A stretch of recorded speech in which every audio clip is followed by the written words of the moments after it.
నమస్తే మా. ఏం లేదు మా, పోయినసారి 269 రూపాయలకి ఏమో ఒక వాచ్ తీసుకొచ్చాను కదా, అంతే. కాకపోతే 340 రూపాయలకో 336 రూపాయలకో 4 చెప్పులు తీసుకొచ్చాను.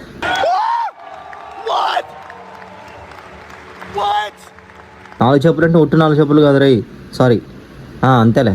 4 చెప్పులు అంటే ఉట్టు 4 చెప్పులు కాదు, 4 జతల చెప్పులు. నమ్మసక్యం లేదు. నాకు తెలుసు నువ్వు నన్ను ఎప్పుడు నమ్మవా, నా మాటిన. ఇక్కడ వేస్తాను నేను, అందుకని ఇక్కడ ఖాళీ వదిలేను మా గోడ మీద. ప్రొజెక్టర్ వేసినట్టు వేస్తాను, నువ్వు చెడు చూసి ఆర్డర్ చేసుకో. నేను ఆర్డర్ చేశాను, నాకు వచ్చేసినాయి. చూపిద్దాం ఆగే. మళ్ళీ నీకు చెప్తే నువ్వు నమ్మవు, నాకు తెలుసు. ఇదిగో బ్లాక్, ఇది సిమెంట్ అంటారు, గ్రే అంటారు మన పిల్లలు. ఇది గ్రీను, మెరూన్. చూడు 4 అసలు. అడ్రస్ చెప్పు ఒకసారి. జలుబు చేసినట్టుంది, విక్స్ తీసుకుంటారా? చూసావుగా 4 జతలు. నాకు 360 రూపాయలు 370 రూపాయలు పడింది మామ.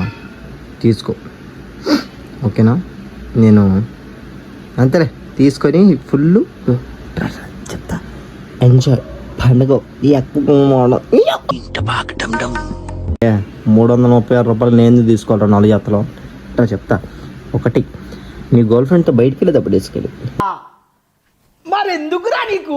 1, నీ ఫ్రెండ్స్తో సోదేయటానికి బయటికి వెళ్ళేటప్పుడు వేసుకెళ్ళు. వివేకంతో ఆలోచించండి. ఇంకొకటి, ఈ కొంపల ముసలోళ్ళు ఉంటారుగా, వాళ్ళని బయటికి దిగించడానికి వేసుకెళ్ళు. ఇంకోటి, నీకు క్రికెట్ వచ్చా? అరే నేను ఆడతారా, నేను ఆడతా. లేకపోతే కబడ్డీ ఆడతావా? సో అట్లాంటి ఆటలో ఆటానికి వెళ్ళేటప్పుడు వేసుకెళ్ళు. వచ్చినప్పుడు 4 జాతలు ఓవర్ సరదాగా వాడుకో. ఏమంటావు? ఓకేనా?